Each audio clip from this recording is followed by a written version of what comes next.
Hello বন্ধুরা, সবাইকে স্বাগত জানাই স্টাডি সাকসেস কোচিং সেন্টারে। বন্ধুরা, তোমাদের জন্য আবারও চলে এসেছি আর একটা ইম্পর্ট্যান্ট জিকে ক্লাস নিয়ে। আগের দিন আমরা ইতিহাসের ক্লাস একটা দিয়েছিলাম, যেটা এমটিএস এবং এনটিপিসি দুটো ক্লাসের জন্যই ইম্পর্ট্যান্ট ছিল। ভেরি ভেরি ইম্পর্ট্যান্ট ক্লাস করিয়েছি। যারা দেখোনি অবশ্যই দেখে নেবে, ডেসক্রিপশানে তার লিঙ্ক রয়েছে। আজকে আমরা আলোচনা করব 21/10/2024 ফার্স্ট শিফটে এসএসসি এমটিএসের যে এক্সাম হয়েছিল, সেই এক্সামে জেনারেল নলেজে যেই কোশ্চেনগুলো ছিল সেই কোশ্চেনগুলো নিয়ে আলোচনা হবে। তো এটা হচ্ছে আজকে আমাদের এসএসসি এমটিএস 2025-এর জন্য 25 নম্বর ক্লাস, 25 নম্বর জিকে ক্লাস। এবার চলো দেখে নিই আজকের ক্লাসের ফার্স্ট কোশ্চেন কী রয়েছে। উত্তর দক্ষিণ জাতীয় মহাসড়ক করিডোর ভারতের কোন দুটি কেন্দ্রশাসিত অঞ্চল বা রাজ্যকে সংযুক্ত করে? উত্তর দক্ষিণ জাতীয় মহাসড়ক করিডোর ভারতের কোন দুটি কেন্দ্রশাসিত অঞ্চল বা রাজ্যকে সংযুক্ত করে? এটা সঠিক অ্যান্সার হয়ে যাবে অপশান নাম্বার 4, জম্মু ও কাশ্মীর আর হচ্ছে তামিলনাড়ু। জম্মু কাশ্মীর তামিলনাড়ুকে সংযুক্ত করে উত্তর দক্ষিণ জাতীয় মহাসড়ক করিডোর।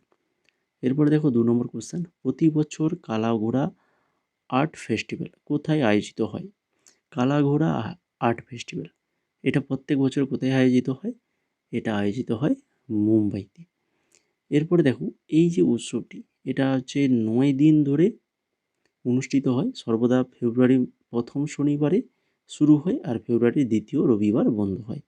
এইগুলো কিন্তু ভালো করে তোমাদেরকে মনে রাখতে হবে। উৎসবটি 1919 সালে কালাঘোড়া অ্যাসোসিয়েশন দ্বারা প্রতিষ্ঠিত হয়েছিল, আর একটি অলাভজনক সংস্থা যা মুম্বাইতে শিল্পকলার প্রচার করে। এরপরে দেখো 3 নম্বর কোশ্চেন। অমৃত ও বিষ উপন্যাসটি কে লিখেছেন? অমৃত ও বিষ এই যে উপন্যাস, এটা কার লেখা? অমৃতলাল নগর, অমৃতলাল নগরের লেখা এই অমৃত ও বিষ। 2023 সালের এপ্রিলে ভাইব্র্যান্ট ভিলেজ প্রোগ্রাম কে উদ্বোধন করেন? 2023 সালের এপ্রিলে এটার উদ্বোধন করেছিল অমিত শাহ করেছিল এটার উদ্বোধন। ধানসিঁড়ি ও সুবনসিঁড়ি হলো ড্যাশ নদীর উপনদী। ধানসিঁড়ি ও সুবনসিঁড়ি ড্যাশ নদীর উপনদী। এটা কোন নদীর উপনদী? এগুলো হচ্ছে ব্রহ্মপুত্র নদীর তার উপনদী কি হলো? ধানসিঁড়ি, সুবনসিঁড়ি। এছাড়া দেখো গোদাবরী নদীর উপনদী যেগুলো এক্সামে আসে বারবার, প্রভারা, পূর্ণা, মঞ্জিরা, পেনগঙ্গা, ওয়ার্ধা, ওয়াইনগঙ্গা, প্রাণহিতা, ইন্দ্রাবতী, মনের এবং সাবরি। এগুলো হচ্ছে গোদাবরী নদীর উপনদী। মহানন্দা নদীর প্রধান উপনদীগুলি হলো হচ্ছে শিবনাথ, জোং, হাসদেও, মান্ড, ইব, উং, তেল। এগুলো হচ্ছে মহানদী নদীর উপনদী। তারপরে দেখো ফুগদি হলো ড্যাশ রাজ্যের একটি বিখ্যাত নৃত্য। এই যে ফুগদি, এটা কোন রাজ্যের নৃত্য? অপশান নাম্বার 4, গোয়ার একটি বিখ্যাত নৃত্য হচ্ছে ফুগদি। ভেরি ভেরি ইম্পর্টেন্ট এই কোশ্চেনটি। কোন অঞ্চলে পরিবেশিত গোয়ান লোকনৃত্য ফুগদি সাধারণত হিন্দু ধর্মীয় উৎসব গণেশ চতুর্থীতে পরিবেশিত হয়।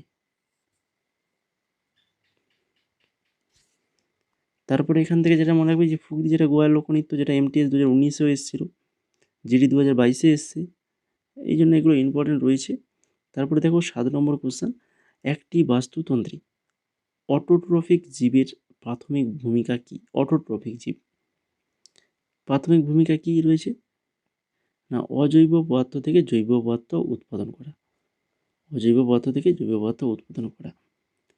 তারপরে দেখো 8 নম্বর। নিচের কোন জলাশয়গুলিকে সমুদ্রের নার্সারিও বলা হয়? কোন জলাগুলিকে বলা হয় জলাশয়? সেগুলো হচ্ছে মোহনাকে কি বলা হয়? সমুদ্রের নার্সারিও বলা হয়। কুচিপুড়ি নর্তক, অভিনেতা এবং চলচ্চিত্র প্রযোজককে চিহ্নিত করুন যিনি 68তম জাতীয় চলচ্চিত্র পুরস্কার 2022-এ সেরা কোরিওগ্রাফারের পুরস্কার জিতেছেন। কুচিপুড়ি নৃত্যশিল্পী ইনি একজন, তো তিনি হচ্ছেন সন্ধ্যা রাজু। সন্ধ্যা রাজু একজন কুচিপুড়ি নর্তক, অভিনেতা এবং চলচ্চিত্র প্রযোজক। তারপরে দেখো তানরাজ খান। তানরাজ খান নিজের কোন ঘরানার সাথে যুক্ত? তানরাজ খান হচ্ছেন দিল্লি ঘরানা। দিল্লি ঘরানার সাথে যুক্ত তানরাজ খান। মীর কুতুব বক্স হরফে তানরাজ খান ছিলেন 19 শতকের একজন আইকনিক খেয়াল গায়ক। তিনি হিন্দুস্তানি শাস্ত্রীয় ঐতিহ্যের একজন ভারতীয় সঙ্গীতজ্ঞ ছিলেন, যা দিল্লি ঘরানার একজন আলোকিত ব্যক্তি হিসেবে পরিচিত। তিনি শেষ মুঘল সম্রাট দ্বিতীয় বাহাদুর শাহ জাফরের একজন দরবারি সঙ্গীতজ্ঞ এবং সঙ্গীত শিক্ষক ছিলেন। 19 শতকে খেয়াল গায়ক মীর কুতুব বক্স ভারতের শেষ মুঘল সম্রাট বাহাদুর শাহ জাফর তানরাজ উপাধি দিয়েছিলেন। 19 শতকে খেয়াল গায়ক মীর কুতুব বক্স ভারতের শেষ মুঘল সম্রাট বাহাদুর শাহ জাফর তানরাজ উপাধি দিয়েছিলেন। তো এই সকল তথ্যগুলো ভেরি ভেরি ইম্পর্টেন্ট, এগুলো থেকে কোশ্চেন কিন্তু কমন আসার চান্স রয়েছে। তো এই ধরনের এক্সট্রা ডিটেলস সহ আমাদের এমটিএস 2025-এর জন্য যে প্রিভিয়াস ইয়ারের পিডিএফটা তৈরি করা হয়েছে, ওইভাবে একই রকমভাবে অনেক এক্সট্রা ডিটেলস পেয়ে যাবে। 6200 প্লাস এমসিকিউ রয়েছে। 2019 থেকে 24 এসএসসি এমটিএসের যে এক্সামগুলো হয়েছিল সেগুলোর কোশ্চেন আনসার এখানে রয়েছে। আর এইরকমই কিন্তু এক্সট্রা ডিটেলস দেওয়া রয়েছে। আর এছাড়া স্ট্র্যাটেজিকের পিডিএফ আমরা বানিয়েছি, যেখানে 14খানা ইম্পর্টেন্ট টপিক রাখা হয়েছে। কারেন্ট অ্যাফেয়ার্স 2024 এবং ইংলিশে 2000 এমসিকিউর এই পিডিএফটা, মোট এই 4খানা পিডিএফ, যেটা এসএসসি এমটিএস এবং হাবিলদার 2025-এর জন্য তৈরি করা হয়েছে, যার প্রাইস রাখা হয়েছে 199 টাকা। এই 199 টাকা দিয়ে এই 4খানা পিডিএফ তোমরা যদি কেউ বাই করো, তাহলে তোমাদেরকে আমাদের প্রাইভেট টেলিগ্রাম গ্রুপে অ্যাড করে দেওয়া হবে। সেই প্রাইভেট টেলিগ্রাম গ্রুপে এমটিএস রিলেটেড এই 4খানা পিডিএফ ছাড়া আর বাকি শুধু এই 4খানা পিডিএফ পড়লে হবে না, তোমাদের রিজনিং পড়তে হবে, ম্যাথ পড়তে হবে, এগুলো তো সিলেবাসের মধ্যে রয়েছে, এবং ইংলিশ তোমাদের আরও কিছু প্র্যাকটিস করতে হবে। তো সেই সকল নোটস বা কারেন্ট অ্যাফেয়ার্স 2025, আমরা 24 দিচ্ছি, 2025ও তোমাদের ইম্পর্টেন্ট রয়েছে। তো সেগুলো কিন্তু দেওয়া হবে কোথায় না, আমাদের ওই প্রাইভেট টেলিগ্রাম গ্রুপে তোমরা অ্যাড হতে পারবে এই 199 টাকা পেড করে। 199 টাকা পেড করলে তোমাদেরকে প্রাইভেট টেলিগ্রাম গ্রুপে অ্যাড করে দেওয়া হবে। তো কিভাবে পেড করবে, তো সেটার জন্য তোমাদেরকে কী করতে হবে, আমাদের যে হোয়াটসঅ্যাপ নাম্বার দেখতে পাচ্ছ স্ক্রিনে, তো সেই হোয়াটসঅ্যাপ নাম্বারে তোমাদেরকে মেসেজ করতে হবে। মেসেজ করলে তো পেমেন্ট কীভাবে করবে সেটা আমরা জানিয়ে দেবো। এখানে কিন্তু অলরেডি আমরা অনেক এমটিএস 2025-এর অনেক কারেন্ট অ্যাফেয়ার্স কিন্তু আমরা ইতিমধ্যে দিয়ে দিয়েছি অনেক, তাছাড়া আরও দেওয়া হবে। ম্যাথ, রিজনিং এবং ইংলিশের নোটস কিন্তু অলরেডি দেওয়া হয়ে গেছে অনেক, তাছাড়া আরও পরবর্তীতে দেওয়া হবে। যদি তোমরা নিতে চাও তাহলে হোয়াটসঅ্যাপ করো। তাছাড়া যদি কেউ শুধুমাত্র জিকে পিডিএফটা নিতে চাও, 2019 থেকে 24-এর জিকে পিডিএফটা রয়েছে, তো ওটার প্রাইস পড়বে হচ্ছে 149। এটা যদি কেউ নিতে চাও নিতে পারো। এবার দেখো 11 নম্বর কোশ্চেন কী রয়েছে। 1527 সালে বাবর ড্যাশের যুদ্ধে মেওয়ারের রাজপুত শাসক রানা সাঙ্গাকে পরাজিত করে। 1527 কিসের যুদ্ধ মনে আছে? বলো দেখি। তো অবশ্যই হয়ে যাবে খানোয়ার যুদ্ধ। বাবর এই খানোয়ার যুদ্ধে মেওয়ারের রাজপুত শাসক রানা সাঙ্গাকে পরাজিত করেছিল। 1905 সালে ভারতীয় জাতীয় কংগ্রেসের বেনারস অধিবেশনের সভাপতিত্ব করেন ড্যাশ। তো দেখো, এই যে জাতীয় কংগ্রেসের বিভিন্ন অধিবেশন হয়েছিল বিভিন্ন সালে, তার সেই কোথায় হয়েছিল এবং তার সভাপতি কে ছিল, এটারও পিডিএফ কিন্তু আমাদের ওই প্রাইভেট টেলিগ্রাম গ্রুপে দিয়ে দিয়েছি। ইম্পর্টেন্ট দেখেছি 2024-এ এই টপিক থেকে অনেক কোশ্চেন এসছে, তার জন্য আমরা কি করেছি, এটার একটা পিডিএফ টেলিগ্রামে প্রাইভেট গ্রুপে দিয়ে দিয়েছি। তো এই রকমই নোটস কিন্তু তোমরা আমাদের প্রাইভেট টেলিগ্রাম যে গ্রুপ রয়েছে সেখানে কিন্তু তোমরা পেয়ে যাবে। তো এটা সঠিক অ্যান্সার হয়ে যাবে অপশান নাম্বার 4, গোপাল কৃষ্ণ গোখলে। এরপরে দেখো 13 নম্বর কোশ্চেন। আর তোমরা এখনও মনে হয় অনেকে লাইক করোনি ক্লাসটাকে, অ্যাটেন্ডেন্স দাওনি লাইকের মাধ্যমে, আমি বলেছি যে ক্লাস শুরু হলেই তোমরা কিন্তু অবশ্যই লাইকের মাধ্যমে তোমাদের ক্লাসে অ্যাটেন্ডেন্সটা দিয়ে দেবে। 19 শতকের আগ্রিয়া সম্প্রদায় নিম্নলিখিত কোন শিল্পের সাথে যুক্ত ছিল? তো আগ্রিয়া সম্প্রদায় এটা হচ্ছে লোহা শিল্প, লোহা শিল্পের সাথে যুক্ত ছিল। এই আগ্রিয়া, বৈগা এবং ভূঁইয়া তপশিলি উপজাতিরা মূলত উত্তরপ্রদেশের সোনভদ্র জেলার বাসিন্দা। উত্তরপ্রদেশের সোনভদ্র জেলার বাসিন্দা। আর আগ্রিয়া হলো ভারতের মধ্যপ্রদেশ এবং উত্তরপ্রদেশ রাজ্যের একটি সম্প্রদায়। মধ্যপ্রদেশ আবার উত্তরপ্রদেশ দুটো রাজ্যেরই একটি সম্প্রদায়। তো অপশান যেমন দেখবে তেমন অ্যান্সার করবে। তারপরে দেখো 14 নম্বর, পুষ্যমিত্র শুঙ্গের রাজধানী ছিল। পুষ্যমিত্র শুঙ্গ রাজধানী কোথায় ছিল? না, রাজধানী ছিল হচ্ছে পাটলিপুত্রে। পাটলিপুত্র ছিল মৌর্য সাম্রাজ্যের রাজধানী। পাটলিপুত্র ছিল মৌর্য সাম্রাজ্যের রাজধানী। পুষ্যমিত্র শুঙ্গের রাজধানী ছিল পাটলিপুত্র। তারপরে দেখো 15 নম্বর কোশ্চেন, ইলেকট্রনের চার্জ কত? ইলেকট্রনগুলো চার্জ কি হয়? যে ইলেকট্রন তার মাথায় আমরা কি চিহ্ন দিই? মাইনাস চিহ্ন দেওয়া হয়, তাই তো? তার মানে ঋণাত্মক চার্জ যুক্ত হয়। 16 নম্বর কোশ্চেন, ড্যাশের অভাবের কারণে ক্ষত থেকে অতিরিক্ত রক্তপাত হতে পারে। ক্ষত, যে কোনো আমাদের শরীরে ক্ষত থেকে রক্তপাত হতে পারে। তো কিসের অভাবে? সেটা হচ্ছে ভিটামিন কে এর অভাবে রক্ত পড়া বন্ধ হয় না, কেটে গেলে রক্ত পড়া বন্ধ হয় না, রক্ত বেরোতে থাকে। এটা হচ্ছে ভিটামিন কে এর অভাব। তো এই লিস্টটা আমি তোমাদেরকে আগেও একবার বলে দিয়েছি, আবারও আজকে একবার দেখে নাও।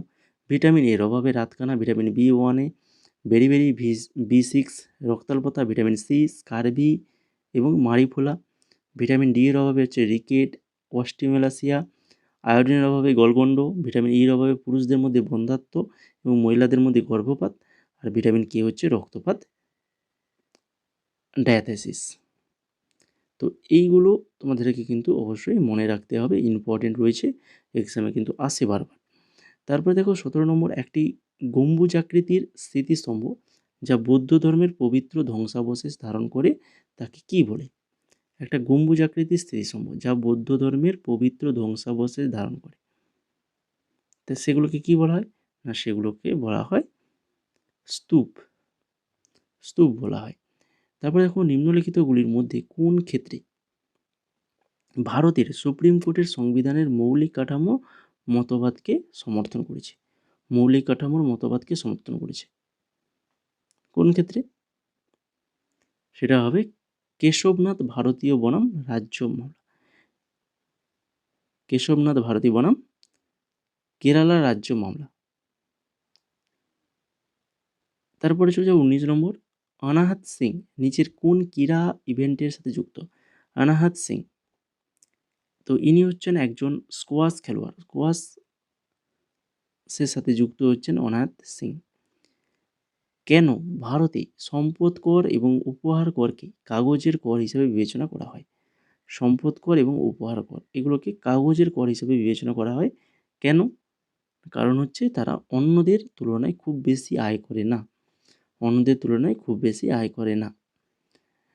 21 নম্বর, বর্ডার গাভাস্কার ট্রফি ড্যাশের মধ্যে খেলা হয়? বর্ডার গাভাস্কার ট্রফি কাদের মধ্যে খেলা হয়? এটা